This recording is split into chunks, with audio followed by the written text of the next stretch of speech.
Good morning to all students. Today I am going to explain class 12th biology chapter evolution. ठीक। सो evolution के अंतर्गत हमने बहुत सारे क्या देखे, थ्योरीज देखे थे। ठीक है, कि अर्थ में लाइफ फॉर्म जो होता है उसका ओरिजिन कैसे हुआ है आपका लाइफ का। ठीक है, इसको समझने के लिए यूनिवर्स में जो ओरिजिन हुआ है, ओरिजिन जो बैकग्राउंड है लाइफ फॉर्म का, उसको हमने देखा। ठीक है, मोस्ट जो साइंटिस्ट थे उन्होंने यह बिलीव किया कि जो अर्थ पर जो लाइफ फॉर्म का इवोल्यूशन हुआ है वह किससे हुआ है, केमिकल। ठीक, क्या केमिकल इवोल्यूशन हुआ है, यानी कुछ केमिकल सबस्टेंस से जो है आपका इवॉल्व हुए हैं जितने भी लाइफ फॉर्म है वो। ठीक है, formation of biomolecule proceed appearance of first cellular form. मतलब इसका फॉर्मेशन जो साइंटिस्ट थे वो क्या मानते हैं कि जो लाइफ का फॉर्मेशन है वह क्या हुआ है, बायोमोलिक्यूल्स। ठीक है, बहुत सारे जो बायोमोलिक्यूल्स हैं उनके अपीयरेंस से जो होता है फर्स्ट जो सेलुलर फॉर्म है, जो लाइफ है उसका क्या हुआ है, फॉर्मेशन हुआ है। ठीक है, ये क्या बहुत सारे जो साइंटिस्ट थे उन्होंने अपने अपने हिसाब से क्या थ्योरीज दिए हैं। ठीक है, उसके बाद जो साइंटिस्ट थे लेमार्क, डार्वी, इन सभी ने भी अपना अपना क्या किया, अपना अपना क्या दिया, अपना अपना थिंकिंग थीसिस दिए। ठीक, और उन्होंने भी इवोल्यूशन को अलग अलग तरीके से बताया। ठीक, और उन पर क्या हुआ, आर्ग्यू भी हुआ कि जो थ्योरीज दिए थे डार्विन और लेमार्क ने उन पर भी क्या हुआ, आर्ग्यू से, और उनके अपोजिट में न्यू थ्योरीज का भी फॉर्मेशन हुआ। ठीक, सो इवोल्यूशन में जेनेटिक्स का भी बेसिक रोल होता है। ठीक है, जेनेटिक्स के कारण भी जो स्पीसीज है उसका इवॉल्व हुआ है। ठीक है, स्पेसिएशन की प्रोसेस होता है। ठीक, तो मैकेनिज्म देख सकते हैं यहाँ पे कि जीन फ्लो। ठीक है, जीन फ्लो होता है जिसके माध्यम से भी न्यू स्पीसीज का फॉर्मेशन होता है। ठीक है, नए नए जो वेराइटीज के जो स्पीसीज हैं उसका फॉर्मेशन भी किससे होता है, आपका जीन फ्लो से। मतलब change in the allele frequency. ठीक, मतलब जो कोई भी अगर ऑर्गेनिजम्स है उसके एलील्स की फ्रीक्वेंसी जो है उसमें लगातार अगर चेंजेस होते रहेंगे तो रिजल्ट हमें क्या होगा, result from the movement of allele into और out of a population such as through migration.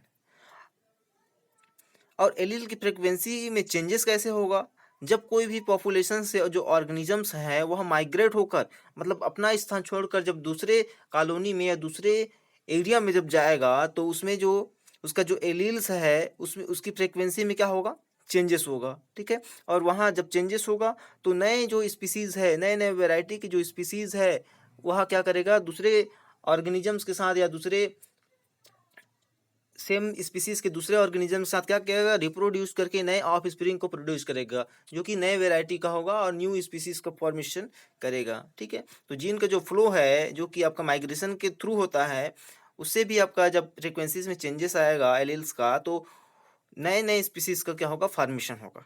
ठीक, चेंजेस इन एलील फ्रिक्वेंसीज। ठीक, बात करें हाउ स्पीसीज फॉर्म, स्पीसीज का फॉर्मेशन कैसे होता है। सो a species is a group of organisms whose members can breed with one another but not with member of the other species। ठीक, मतलब एक स्पीसीज या फिर ऑर्गेनिजम्स का जो ग्रुप है, ठीक है, उसमें क्या होगा, मेंबर्स जो रहेंगे वह क्या करेंगे, ब्रीड करेंगे अनादर ग्रुप के मेंबर्स से। ठीक है, मतलब एक स्पीसीज का जो ग्रुप है वह अनादर स्पीसीज के या फिर अनादर जो ग्रुप है, जो ऑर्गेनिज्म का ग्रुप है उसके साथ क्या करेगा, ब्रीड करेगा। ठीक है, but one another but not a member of other species, लेकिन वह क्या हो, दूसरे स्पीसीज के मेंबर ना हो। ठीक है, मतलब वह सेम स्पीसीज हो लेकिन अलग अलग ग्रुप में रहने वाले हो। ठीक, तो उसमें क्या होगा, speciation is formation of new species. तो जो उसमें स्पेसिएशन या प्रजातिकरण की जो प्रक्रिया है क्या होगा, न्यू स्पीसीज का फॉर्मेशन जो है इससे कंटिन्यूली होते जाएगा। ठीक, मतलब स्पीसीज सेम है लेकिन अलग ग्रुप का है। ठीक है, तो उससे जब उसके साथ जो रिप्रोड्यूस करेगा, ब्रीड करेगा तो नए स्पीसीज का फॉर्मेशन होगा, स्पेसिएशन की प्रोसेस होगा। ठीक है, the key to speciation is the evolution and reproductive barriers the key of speciation, मतलब स्पेसिएशन का बेसिक अगर फंडा देखें इवोल्यूशन में, तो उसमें क्या होगा, रिप्रोडक्टिव जो बैरियर्स हैं, चाहे वह जियोलॉजिकल बैरियर्स हो, ठीक है, भौगोलिक बैरियर्स हो, चाहे कोई भी जेनेटिक हो या फिर फिजिकल या फिर कोई भी चीज़ का बैरियर हो, ठीक है, ये सभी बैरियर्स के कारण रिप्रोडक्टिव जो भी बैरियर्स हैं उसके माध्यम से भी स्पेसिएशन जो है कंटिन्यूली ग्रो करता है और नए नए स्पीसीज का इवोल्यूशन होते जाता है, नए नए वैरायटी के, नए नए मोर्फोलॉजिकल, ठीक है, नए नए कैरेक्टर्स के स्पीसीज का फॉर्मेशन कंटिन्यूली होता जाता है। ठीक, टू ग्रुप्स, इसमें क्या होगा, रिप्रोडक्टिव जो बैरियर्स है उसमें जो दो ग्रुप का, एक ऑर्गेनिजम्स का दो ग्रुप है, बीच में क्या कोई भी अगर कोई पहाड़, कोई नदी या फिर कोई नाला ऐसा बैरियर आ गया, तो जो दो इस अलग अलग भाग में डिवाइड हो जाएंगे या बढ़ जाएंगे, आइसोलेट हो जाएंगे। ठीक, आइसोलेशन स्पेसिएशन बोल सकते हैं इसको हम लोग। ठीक, मतलब जो रिप्रोडक्शन की जो प्रक्रिया है उसके लिए दोनों जो ग्रुप है वह आइसोलेट हो जाएंगे, अलग अलग हो जाएंगे। ठीक, और एक दूसरे के साथ इंटरब्रीडिंग करना बंद हो जाएगा। ठीक है, जब एक दूसरे के साथ इंटरब्रीडिंग करना बंद हो जाएगा तो ऑर्गेनिज्म जो रहेंगे एक दूसरे से मिल नहीं पाएंगे, रिप्रोड्यूस नहीं कर पाएंगे, तो नए नए जो स्पीसीज है अपने ग्रुप के जो स्पीसीज के साथ क्या करेंगे, रिप्रोडक्शन करेंगे। ठीक, और क्या करेगा, नए जो स्पीसीज है उसके नए जो ऑफस्प्रिंग है उसका फॉर्मेशन करेंगे। ठीक, मानो कोई हिरण है, वह जो है आपका एक पहाड़ को पार करके दूसरे एरिया में आ गया है, अब उस वो जो है वहाँ नहीं पहुँच पाएगा, तो उसको जो है वहाँ सरवाइव करने के लिए वहाँ के जो भी और आपका सेम स्पीसीज के जो अदर डियर्स हैं उनके साथ उनको रिप्रोडक्शन करना पड़ेगा। ठीक है, और दोनों के जब रिप्रोडक्शन होगा तो दोनों के बीच में जो ऑफस्प्रिंग होगा वो जो है नए कैरेक्टर्स वाला होगा। ठीक, नए कैरेक्टर्स वाला होगा तो क्या होगा, वही जो कैरेक्टर है वह कंटिन्यूली ग्रो करता जाएगा उस समूह में, उस ग्रुप में। ठीक है, और नए नए स्पीसीज या नए कैरेक्टर या फिर नए मोर्फोलॉजिकल कैरेक्टर के स्पीसीज का फॉर्मेशन होता जाएगा। ठीक, यह क्या होगा, जब दोनों एक दूसरे के साथ इंटरब्रीडिंग करेंगे। ठीक,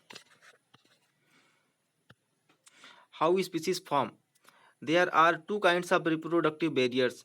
बेसिकली अगर देखें रिप्रोडक्टिवली अगर दोनों को अगर बैरियर हो दोनों के बीच में, वह कौन कौन से होते हैं, प्रीजाइगोटिक रिप्रोडक्टिव बैरियर्स प्रिवेंट। ठीक, प्री मतलब जाइगोट बनने के पहले की जो प्रक्रिया होती है उसमें अगर रिप्रोडक्टिव बैरियर आता है तो उसको हम लोग क्या बोलते हैं, pre zygotic reproductive barriers prevent individuals of different species from mating और prevent fertilisation from occurring if they do mate. मतलब प्री जाइगोट यानी जाइगोट बनने की जो प्रक्रिया यानी फर्टिलाइजेशन की के समय ही दोनों जो डिफरेंट स्पीसीज है, किसी इंडिविजुअल की डिफरेंट जो स्पीसीज है उनके बीच में मेटिंग की प्रोसेस अगर प्रिवेंट करते हैं या फिर फर्टिलाइजेशन की प्रक्रिया को रोका जाता है, ठीक है, तो क्या होगा, उस उस कंडीशन में दोनों क्या एक दूसरे के साथ मेट नहीं कर पाएंगे, मीटिंग नहीं कर पाएंगे। ठीक, तो क्या होगा, बैरियर्स का मेन रोल प्ले करेगा। ठीक, क्या प्रीजाइगोटिक रिप्रोडक्टिव बैरियर्स का मेन रोल प्ले करेगा, जिसमें आपका जो इंडिविजुअल्स जो स्पीसीज हैं, ठीक, डिफरेंट स्पीसीज जो है आपका मेट करने के लिए एक दूसरे के साथ कैपेबल या फिर प्रिवेंट कर दिया जाएगा। ठीक, पोस्ट जाइगोटिक रिप्रोडक्टिव बैरियर्स की बात करें, पोस्ट मतलब जब जाइगोट बन जाता है उसके बाद का प्रोसेस। ठीक, प्री जाइगोटिक में जाइगोट बनने की पहले की प्रोसेस यानी फर्टिलाइजेशन या मेटिंग था, लेकिन जब पोस्ट जाइगोटिक रिप्रोडक्टिव बैरियर्स की बात करें तो यहाँ पे जब दोनों के बीच में फर्टिलाइजेशन हो गया है तो उसके बाद जो ऑफस्प्रिंग बनने की प्रक्रिया है उसमें कोई कौन सा बैरियर है। ठीक है, mating result in hybrid that do not survive on are sterile unable to reproduce. ठीक, मतलब जो भी ऑर्गेनिजम्स है, ठीक है, उनके बीच में रिप्रोडक्शन तो हो गया, फर्टिलाइजेशन तो हो गया, फर्टिलाइजेशन होने के बाद जो हाइब्रिड है वो क्या सर्वाइव नहीं कर पाएगा, डू नॉट सर्वाइव। ठीक, या फिर क्या होगा, सर्वाइव नहीं कर पाएगा या फिर क्या होगा, वह स्टेराइल हो जाएगा। ठीक, क्या होगा, सर्वाइव ही नहीं कर पाएगा, वह नॉन स्टेराइल हो जाएगा, और क्या अनेबल टू रिप्रोड्यूस, और रिप्रोडक्शन करने की जो उसमें कैपेसिटी है, कैपेबिलिटी है, वह क्या होगा उस ऑर्गेनिजम्स में जो ऑफस्प्रिंग है उसमें नहीं रहेगा। तो क्या होगा, यह भी एक बैरियर का मेन रोल प्ले करेगा, जो कि जिससे नया स्पीसीज का फॉर्मेशन नहीं होगा। ठीक है, जो कि पोस्ट जाइगोटिक रिप्रोडक्टिव बैरियर्स के अंतर्गत आते हैं। ठीक है, जिसमें मेटिंग का रिजल्ट में जो हाइब्रिड बनेगा वह आपका do not survive and are sterile. ठीक, वह क्या होगा, सर्वाइव नहीं कर पाएगा, वह स्टेराइल नहीं होगा, नॉन स्टेराइल होगा। ठीक, मतलब उसमें फर्टिलिटी की जो कैपेबिलिटी है वह नहीं रहेगा ऑर्गेनिजम्स में। तो यह भी क्या है, बैरियर्स है न्यू ऑर्गेनिजम्स के फॉर्मेशन में। ठीक है, और ये वह क्या, अनेबल टू रिप्रोड्यूस, वह रिप्रोडक्शन करने में अनेबल नहीं रहेगा, जो भी ऑर्गेनिजम्स होगा वह। ठीक,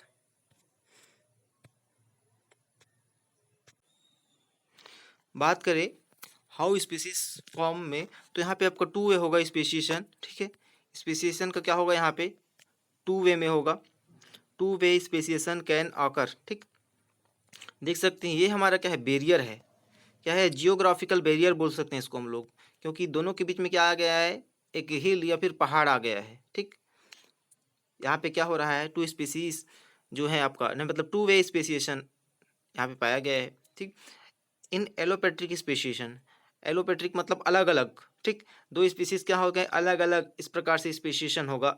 ये आपका अलग समूह हो गया ऑर्गेनिजम्स का, ये अलग समूह हो गया, बीच की दोनों के बीच में क्या आ गया, बैरियर या फिर पहाड़ आ गया, जिससे दोनों जो है एक दूसरे के साथ रिप्रोड्यूस करने में कैपेबल नहीं हो पाएंगे। ठीक, all allopatric speciation occur after the geographical barrier divided a population into two isolate population।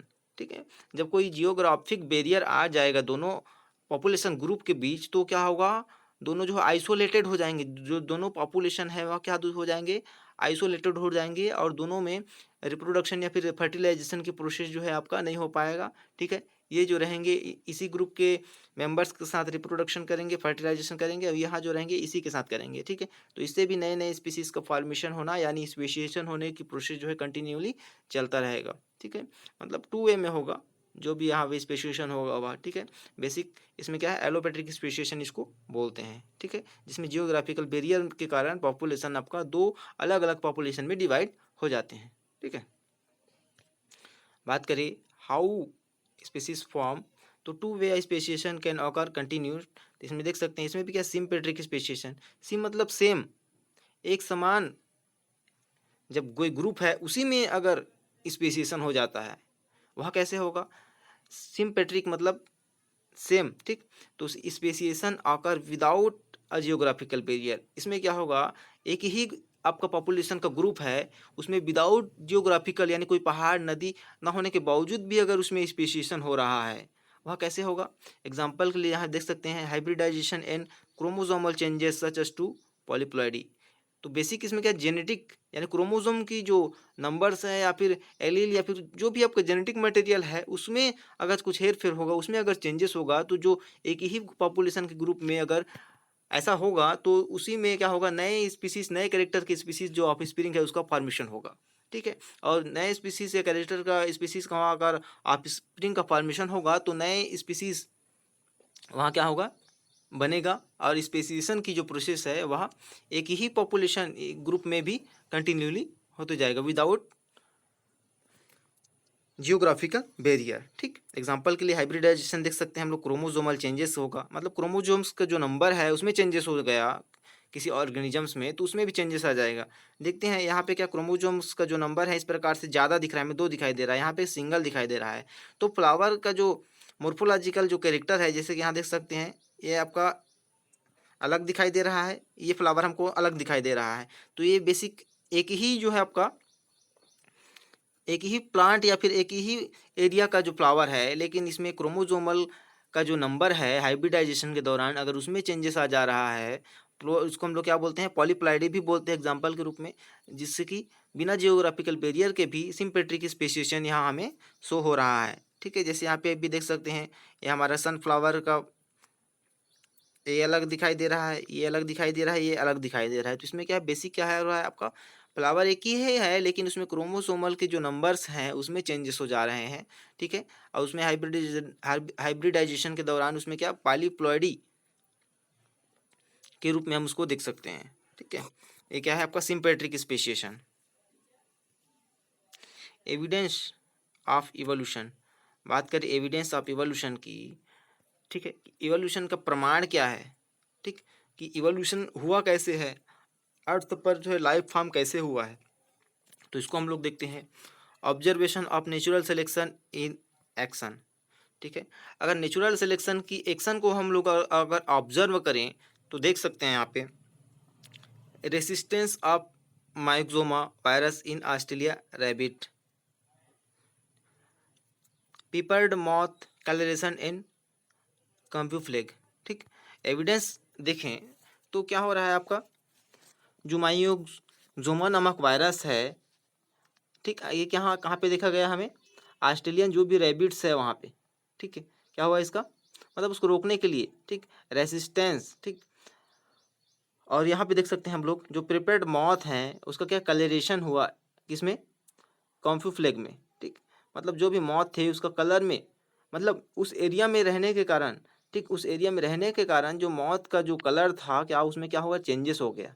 ठीक है, क्योंकि पर्टिकुलर एरिया में है और दूसरा जो मॉथ है वह अलग एरिया में है, जो जिस एरिया में रहेगा उसके आधार पर उसका बॉडी का कलर भी चेंज हो जाता है। ठीक है, एंटीबायोटिक रेसिस्टेंट बैक्टीरिया, मतलब जो भी बैक्टीरिया है वह क्या एंटीबायोटिक रेसिस्टेंट भी हमें इवॉल्व दिखाई दिए। ठीक, evolution of the beaks of Darwin finches, evolution का एक एविडेंस यह भी है कि जब डार्विन ने 7 महाद्वीपों में बीगल नामक जहाज में बैठकर जब घूमे या फिर सर्वे किया, ठीक है, स्टडी किया, और उन्होंने अलग अलग जो महाद्वीप है वहाँ पर जो है आपका एक बर्ड्स था, फिंचेस नामक बर्ड्स की उसके बीक को उन्होंने ऑब्जर्व किया, स्टडी किया कि अलग अलग फूड हैबिटेट या फिर एरिया के आधार पर जो फिंचेस जो बर्ड थे उनके जो बीक है, उसके जो चोंच है, उसमें क्या है उनको डिफरेंस दिखाई दिया। ठीक, किसी का जो बीक था वह लॉन्ग था, किसी का आपका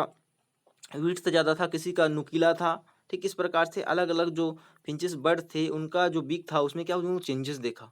ठीक, तो यह क्या हुआ, इवोल्यूशन हुआ है, अलग अलग हैबिटेट, अलग अलग एरिया, अलग अलग फूड हैबिट के आधार पर क्या हुआ है, उसके जो बीक है या फिर उसके जो साइज है उसमें क्या इवोल्यूशन हुआ है। ठीक है, तो यह भी एक एविडेंस है जिसकी खोज किसने किया, डार्विन नामक साइंटिस्ट ने। ठीक है, मेनी अदर डॉक्यूमेंटेड एग्जाम्पल, इसके अलावा बहुत सारे और एग्जाम्पल है इवोल्यूशन के। ठीक है, जैसे कि हम इवोल्यूशन के बेसिक एग्जांपल हम हॉर्स में देख सकते हैं, evolution of horse, evolution of man humans में देख सकते हैं, इवोल्यूशन ऑफ जिराफ में देख सकते हैं। ठीक है, इवोल्यूशन ऑफ एलिफेंट में भी देख सकते हैं। ठीक, मतलब बहुत सारे एग्जांपल हैं जो कि लॉन्ग टाइम ड्यूरेशन ईरा के बाद जो है आपका जो ऑर्गेनिजम्स का जो आपका एंशियंट फॉर्म था और जो मॉडर्न ऑर्गेनिजम्स है उसमें क्या बहुत सारे क्या हुए हैं, चेंजेस हुए हैं उसके बॉडी की स्ट्रक्चर में, उसके हाइट में, हेल्थ में, सभी चीज़ में क्या हुआ है, उसके कैरेक्टर में, सभी चीज़ में क्या चेंजेस हुए हैं। यह किससे हुआ है, इवोल्यूशन से हुआ है। और यह क्या लंबे समय, लंबे कालखंड के बाद जो है यह जो चेंजेस हुआ है। ठीक है, तो यह भी एक क्या है, एविडेंस है इवोल्यूशन का। ठीक है, एविडेंस ऑफ इवोल्यूशन में हम देख सकते हैं आर्टिफिशियल सिलेक्शन। आर्टिफिशियल सिलेक्शन में क्या क्या है हमारा, यह है ह्यूमन, ह्यूमन का हैंड देख सकते हैं किस प्रकार से इसका अंदर का जो बोन है, ठीक, रेडियस, ठीक, अल्ना किस प्रकार से है यहाँ पे कैट का देख सकते हैं, जो आपका ह्यूमन है उसके फेलेंजेस क्या है, बड़े बड़े हैं कुछ भी चीज़ को पकड़ने के लिए, लेकिन कैट जो होता है उसका क्या है, छोटे छोटे फेलेंजेस हैं। ठीक है, इस प्रकार से यहाँ पे देख सकते हैं हम लोग वेल, यानी जो तैरने वाले जो जलीय जीव है उसमें तैरने के लिए क्या स्पेशल यहाँ पे क्या बने, मांसल भाग होता है यहाँ पे। ठीक है, ये वाला एरिया, और यहाँ क्या है उसका पैलेंजस वाला रीजन हो गया। ठीक है, डिजिट्स हैं। ठीक है, इस प्रकार से इसको अपने वाटर में अडोप्टेशन के लिए इस प्रकार से इसमें क्या मांसल भाग, ये वाला रीजन यहाँ पे बन जाता है। ठीक है, यहाँ पे बैट में भी देख सकते हैं जब ये एरियल है, ठीक, एरियल है तो एरियल है तो इसमें उड़ने के लिए इसमें स्पेसिफिक यहाँ पे रीजन जो है आपका डेवलप होता है। ये क्या है, इसका बोन्स है। ठीक है, हैंड का, और ये उसके क्या है, डिजिट्स, फैलेंजेस के क्या डिजिट्स हैं। ठीक है, तो इसमें आपको एयर को कैप्चर करने के लिए, एयर में फ्लाइंग के लिए कैप्चर करने के लिए इसमें एक स्पेसिफिक रीजन जो है आपका डेवलप हो जाता है। इसमें आपका वाटर को पीछे धकेलने के लिए यानी तैरने के लिए इसमें स्पेसिफिक वाला रीजन जो मांसल भाग है ये डेवलप हो जाता है। कैट है तो कैट में भी इस प्रकार से उसका जो लेग है वह इस प्रकार से डेवलप हो जाता है किसी चीज़ को खोदने के लिए या फिर रनिंग करने के लिए। ठीक है, ह्यूमन हैंड है, इसमें का भी अलग अलग वर्क है। ठीक है, इसमें जो डिजिट्स हैं उसमें किसी भी चीज़ को पकड़ने के लिए या फिर बहुत सारे जो वर्क होते हैं इस रीजन से किए जाते हैं। ठीक है, ये क्या है, बात करें domesticated animals and crops such as to dog, रैच हॉर्स एंड कॉर्न। ठीक, ये क्या है, डोमेस्टिकेटेड एनिमल्स हैं जिसमें आर्टिफिशियल सिलेक्शन आप देख सकते हैं। सिमिलरिटीज इन बॉडी स्ट्रक्चर, इनका जो बॉडी स्ट्रक्चर है उसमें क्या है, सिमिलरिटीज हैं बेट, वेल, कैट एंड ह्यूमंस में। ठीक है, बस अलग अलग एडॉप्टेशन के आधार पर जो है उसका बोन्स और उसके जो है एक्सटर्नल जो मोर्फोलॉजी है उसमें हमें चेंजेस दिखाई देते हैं। ठीक है,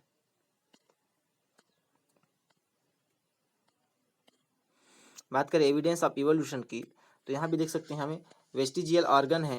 ठीक, एविडेंस ऑफ इवोल्यूशन में क्या, वेस्टिजियल ऑर्गन। ठीक है, इसमें क्या चेंजेस हुआ है, आर्गन जो है आपका डीएनए एंड मोलिकुलर एविडेंस, मतलब डीएनए का जो आपका मोलिकुलर लेवल भी एक एविडेंस है। ठीक, इवोल्यूशन में। ठीक, इसमें क्या, vestigial organ, specific vestigial organ हो गए जो कि आपका इवोल्यूशन का एक भी एविडेंस है यहाँ भी। ठीक, इसमें similar DNA sequences in related species. ठीक है, मतलब डीएनए का जो सीक्वेंसेस है वह एक समान है, इससे रिलेटेड जितने भी सारे स्पीसीज हैं उसमें डीएनए का सीक्वेंस क्या है, सिमिलर है। ठीक है, डीएनए एंड मोलिकुलर एविडेंस। ठीक, डीएनए और मोलिकुलर भी एक एविडेंस है इवोल्यूशन में। पैटर्न ऑफ डेवलपमेंट, जो आपका डेवलपमेंट का जो पैटर्न है उसमें भी क्या होगा, एक एविडेंस है। देखिए आप टाइटल में देख सकते हैं इस प्रकार से उसका डेवलपमेंट होता है, एम्ब्रियोलॉजी डेवलपमेंट। माउस में इस वाले डायग्राम में देख सकते हैं किस प्रकार से माउस का आपका एम्ब्रियोनिक डेवलपमेंट होता है। ठीक, यहाँ पे आपको ह्यूमन हो गया, ह्यूमन इस प्रकार से जो है डेवलपमेंट होता है। चिक देख सकते हैं, यहाँ पे क्या है हमारा पिग। इस प्रकार से अलग अलग ऑर्गेनिजम्स का जो डेवलपमेंट है उसका पैटर्न को हम इस प्रकार से डायग्राम के माध्यम से देख सकते हैं। ठीक है, ये किस किस प्रकार से ऑर्गेनिजम्स का इवोल्यूशन हुआ है उसका एविडेंस इस प्रकार से है कि दोनों के बीच में क्या सिमिलरिटीज है, दोनों के बीच में क्या डिससिमिलरिटीज है। ठीक है, ओके स्टूडेंट, थैंक यू।